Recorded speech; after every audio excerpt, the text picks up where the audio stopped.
الحمد لله رب العالمين، والصلاة والسلام على خاتم المرسلين وعلى آله وأصحابه أجمعين. بل هغه عبادت چې روزه کې ورته د نورو میاشتو نه ډېر اهتمام ورکړی شوی دی، هغه دعا ده.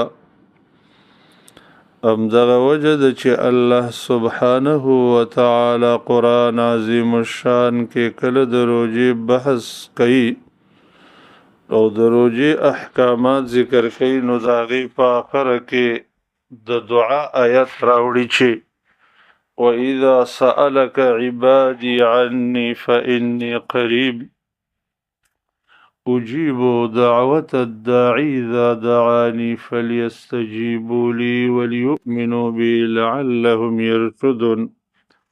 کله چې تا نه زما بندگان زما په باره کې پوښتنه وکړي، نو ته ورته ووایه چې زه ډېر نږدې یم د دعا کوونکي دعا قبلوم کله چې ما راوبلي. زما نه د قبولیت دعا وغواړئ او په ما د ایمان ولري، دې د وجې نه چې دوی مقصد ته ورسي. همدغه رنګ امام ابن ماجه او امام حاکم رحمهم الله په حسن سند باندې یو روایت راوړی دی د عبدالله ابن عمرو ابن العاص رضی الله عنهما نه. هغه فرمایي چې رسول الله صلی الله علیه وسلم فرمایلی دي ان للصائم عند فطره لدعوة ما ترد. د روزهدار د پاره د روزه ماتي په وخت کې یو دعا ده چې هغه نه واپس کیږي.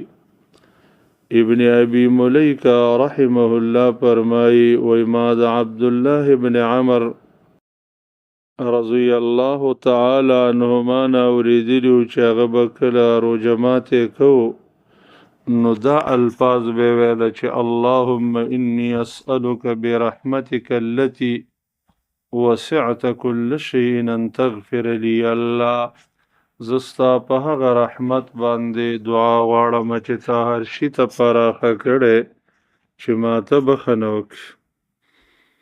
ابو هريره رضی الله تعالی عنه هم فرمایي چې رسول الله صلی الله علیه وسلم فرمایلی دي ثلاثة لا ترد دعوتهم الصائم حتى يفطر والامام العادل ودعوة المظلوم. درې دعاګانې دي چې الله یې نه واپس کوي، یعنی ضروري قبلی. یو د روزهدار دعا تر دې پورې چې د روزه ماته کی، دویم د انصاف والا بادشاه، او دریم د مظلوم خیری الله یې د وریځې نه اوچتې کی، د اسمان دروازې ورته کولاو کی. او رب العالمین او فرمایي چې زما د په خپل عزت او جلال قسم وي زه به ستا نصرت کوم ولو که د لږ وخت نه وروسته هم وي. دعا یو بهترین عبادت دی چې حدیث کې راځي چې د هغې نه بل بهترین نشته.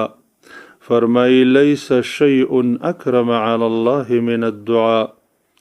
امام ترمذی راوړ او شیخ البانی په صحیح الادب المفرد کې صحیح کړي چې هیڅ یو شی الله رب العالمین ته د دعا نه ډیر بهتر، ډیر عزتمن، ډیر غوره نه دی. کله چې یو انسان دعا د الله رب العالمین نه وغواړي، هغې ته یو د دریو فایدو ملاویږي. ابو سعید الخدری رضی الله تعالی عنه فرمایي چې رسول الله صلی الله علیه وسلم فرمایلی دي هیڅ یو مسلمان نشته چې د الله نه یو دعا وغواړي چې پای کې د ګناه خبرې نه رشتہ داری پرې کول پکې نه، مګر الله هغې ته یو د دریو خصلتونو نه ورکوي.